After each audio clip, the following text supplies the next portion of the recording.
Hello friends, now we are learning about the sixth chapter, that is thermodynamics. What do you mean by thermodynamics? Thermodynamics is the branch of science that deals with energy in its various forms and their interconversion. When we confine our study to chemical processes alone, the branch of thermodynamics is known as chemical thermodynamics. Usually, all chemical reactions are accompanied by energy changes. The branch of chemistry which deals with these energy changes associated with the chemical reactions is known as thermodynamics. Now, let us discuss some basic terms which are required in the study of thermodynamics. The first one is the system and the surroundings. What do you mean by system? A system is defined as a specified part of the universe with a definite boundary selected for an investigation or study. That means it is the part of universe under consideration. The remaining part of the universe that can interact with it is known as surrounding. That means the part of universe excluding that system is known as surrounding, and system and surroundings are separated by an imaginary wall and which is known as boundary. For example, if you are studying the processes or changes taking place in a hot water kept in a room, that beaker plus the hot water means it is the system, and the remaining part of the room is known as the surrounding, and the hot water and the room is separated by a wall that is known as the glass beaker, and that is the boundary there. So system and surrounding together constitute the universe. So for the exam they will be asking what do you mean by system and the surrounding. System is the part of universe under consideration. Apart from this, the remaining portion of all this universe is known as the surroundings. Okay, now we are learning about the types of systems. The systems can be classified into three types. The first one is known as open system, a system which can exchange matter as well as energy with the surroundings is known as open system. For example, if we carry out the reaction between marble and HCl in an open test tube, it constitutes an open system because exchange of both matter and energy takes place between the system and the surroundings. Another example is hot water kept open in a cup. So what will happen if you are keeping like that? That a temperature decreases. That means temperature is exchanged between the system and surroundings. At the same time, the quantity of the water is getting decreases. That means matter is also exchanged. Such type of systems are said to be open system. So in an open system, both energy as well as the matter is exchanged between the system and the surroundings. The second one is a closed system. If a system can exchange only energy but not matter with the surroundings, it is known as a closed system. For example, hot tea kept in a closed container constitutes a closed system because energy can be gained or lost but not the matter. That means the quantity of the water will not be changing but the temperature decreases. Such type of systems are said to be closed system. Okay, all chemical reactions carried out in a closed containers are examples of closed system. And the third one is isolated system. It is a system which can neither exchange mass or energy with the surroundings is known as isolated system. It will not exchange both energy and matter between the system and surrounding. For example, hot tea kept in a thermos flask is an example because no energy and matter will be exchanged between the system and the surroundings. Next is the properties of a system which arises from the bulk behavior of matter is known as macroscopic properties. The properties of a system can be classified into two: extensive properties and intensive properties. Then what do you mean by extensive and intensive properties? The properties of the system which depend upon the quantity of matter contained in the system are known as extensive property. The common examples of these extensive properties are mass, volume, heat capacity, etc. Whereas intensive properties are the properties whose values are independent of the quantity of the substance present in the system. temperature, pressure, density, surface tension, viscosity, etc. are the examples of intensive properties. For the exam, they will be asking the differences between extensive and intensive properties. With the examples, you will have to explain what is the differences between these two. The state of a system means the condition of the system when its macroscopic properties have definite values. The measurable properties required to describe the state of a system is known as state variables. The state variables, examples for the state variables are temperature, pressure, volume, composition, etc. Then we have the differences between a state function and path function. What is that? A state function is a property of a system whose value depends only upon the initial and final state of the system and is independent of the path by which this state has been reached. Some common state functions are pressure, volume, temperature, internal energy, enthalpy, entropy are examples for this. That is the function, the properties which depends only on the initial and final state of the system and it is independent how it has been reached. Whereas the properties whose values depend on the path followed are known as path function. So that examples for the path functions are heat and work, which is involved in a process are path dependent, and so these are the path functions. For the exam, they will be asking what's the difference between path function and state function. State function depends only on the initial and final state of the system. Okay, and not on the path by which the change from the initial to final state is carried out. Now we are learning about a thermodynamic process. A thermodynamic process may be defined as an operation by which a system changes from one state to another. That means from initial state to another. Okay, a process may occur under a variety of conditions and we have different types of processes based on that.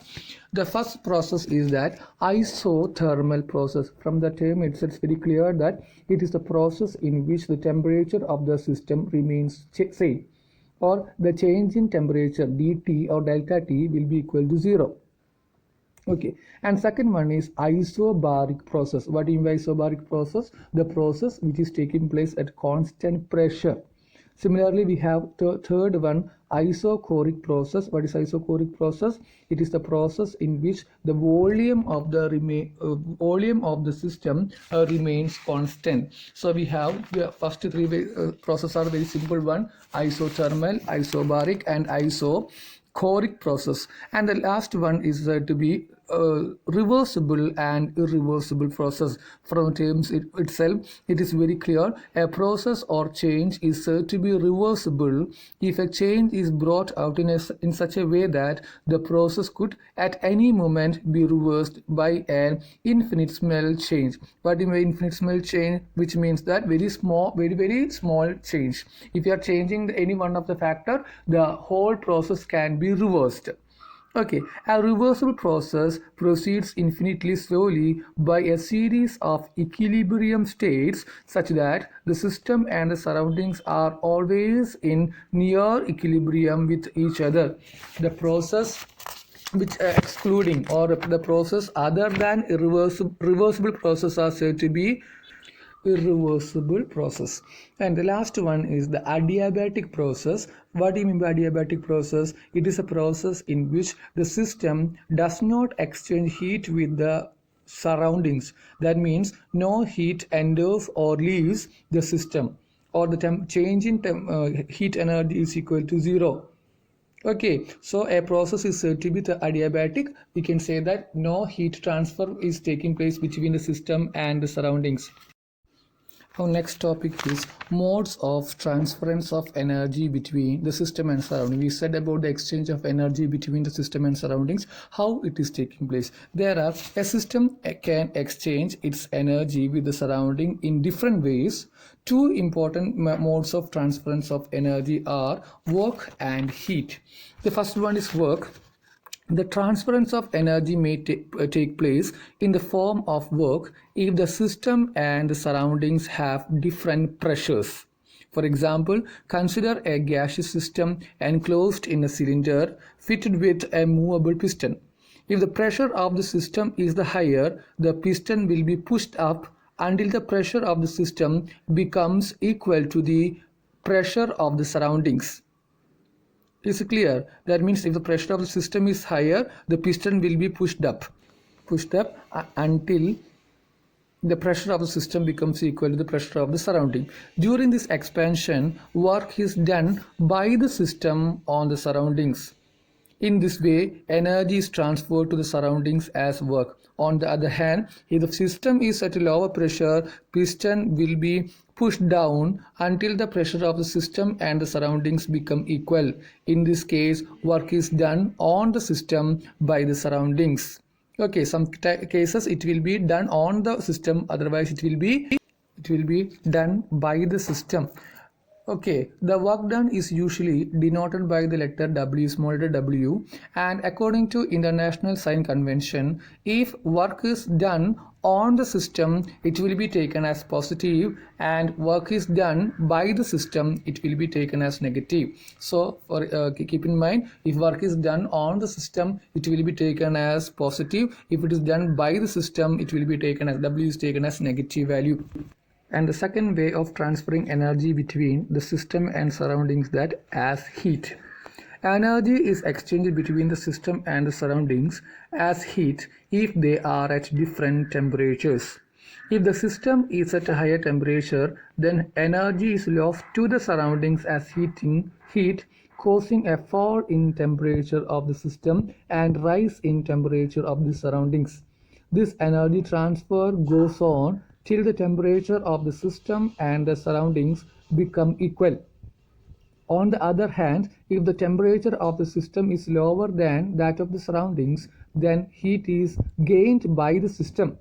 Usually, the amount of heat energy gained or lost by the system is represented by the small letter q, and according to International Sign Convention, if heat is absorbed by the system, it is given as positive, otherwise that is heat is given out by the system is given it is taken as negative sign. So keep in mind while doing numerical problems, that means we have to find out work done or q amount of heat energy. If the system is absorbed, that will be taken as positive, otherwise it will be taken as negative value. Next topic is internal energy. What do you mean by internal energy is every substance possesses a definite amount of energy which depends upon its chemical nature and its state of existence.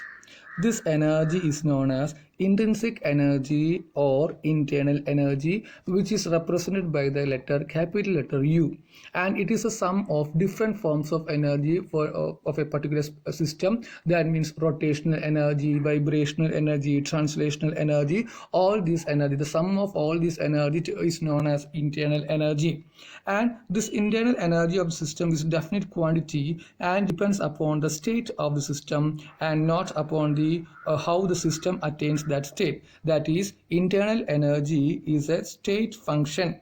The change in internal energy is represented by the letter delta U. As we have discussed already, the internal energy of a system can be exchanged into two ways. First one, by allowing heat to flow into the system or out of the system, or by doing work on the system or by the system. So that is about the internal energy, and it is a state function since it depends upon the initial and final state. Okay, the next topic is first law of thermodynamics. The statement which is of the first thermodynamics is not given in the textbook. That's very simple one. It is the same as the law of conservation of energy, which states that energy neither be created nor destroyed. That is, the total energy of the universe remains constant. We have learned all this statement from the lower class itself. So the first law of thermodynamics is the same as that of the energy conservation law. That is, energy can be neither created nor be destroyed, but it can be converted from one state to the one form to the another form. So this is the first law of thermodynamics. The mathematical representation of first law of thermodynamics is delta U is equal to Q plus W. What delta U stands for? The triangle reads as delta which means small change. So delta U is equal to Q plus W. What is delta U? Delta U means change in internal energy is Q is the amount of heat absorbed or evolved, plus W, work is done on system or by the system. So depend upon that you will have to find out. Okay. So now we have learned about the statement of first law of thermodynamics and mathematical representation of first law of thermodynamics. Next one is significance of that first law of thermodynamics. That is, we know the first law of thermodynamics, delta U is equal to Q plus W. If work done can be taken as minus P delta V always. Minus P delta V, where P is the pressure, delta V stands for change in volume. So the first law of thermodynamics turns into delta U is equal to Q minus P delta V. If the process is carried out at a constant volume, that constant volume means there is no change in volume, that is delta V is equal to 0, then the equation becomes delta U is equal to QV. What is the significance of this? This means that the change in internal energy is the heat absorbed or evolved at constant volume. Now we have problem 6.1, that is question number 6.1, that is express the change in internal energy of the system when no heat is absorbed by the system from the surroundings but work done is done on the system. What type of wall does the system have? So we have the first law of thermodynamics, delta U is equal to Q plus W, and this question first part they are mentioning as no heat is absorbed, so that is Q is equal to 0. Q is equal to 0 and W, work is done on the system. If the work is done on the system, it will be taken as positive. So the equation becomes, or the answer equation becomes delta U is equal to W. Since there is no change in heat energy, we can say that the wall is adiabatic. The answer is delta U is equal to W and the wall is adiabatic. And the second question is, no work is done on the system but Q amount of heat is taken out from the system and given to the surroundings. What type of wall does the system have? In this case, no work is done, so W is equal to 0 and Q amount of heat is taken out from the system and to the surrounding. Okay, system to the surrounding means system that energy is transferring the system of surrounding, that amount of Q will be taken as negative as we have mentioned. So the equation becomes delta U is equal to minus Q and it is thermally conducting wall. And third one is amount of work done is by the system and Q amount of heat is supplied system. What type of system would be?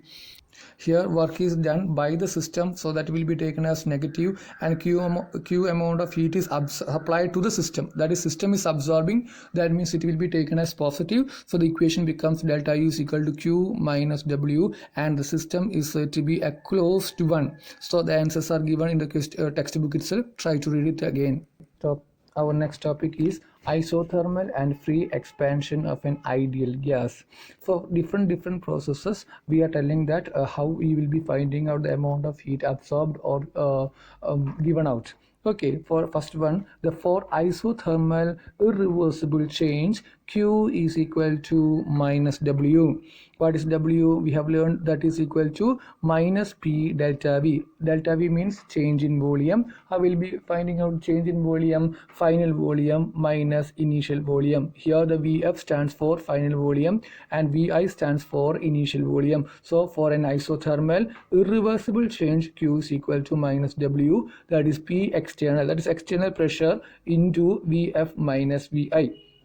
Similarly, for an isothermal reversible change, Q is equal to the amount of heat absorbed is equal to the last equation, that is 2.303 nRT log Vf by Vi. Here also 2.3 is the constant, N is the number of moles, R is the universal gas constant, T is the temperature we know, a logarithm Vf by Vi. Vf stands for final volume, Vi stands for initial volume. And the last one, for an adiabatic process, Q is equal to 0 and the delta U is equal to W only. We have learned already that for adiabatic process no heat is absorbed or evolved. Okay, so these three equations. Now we have problem 6.2.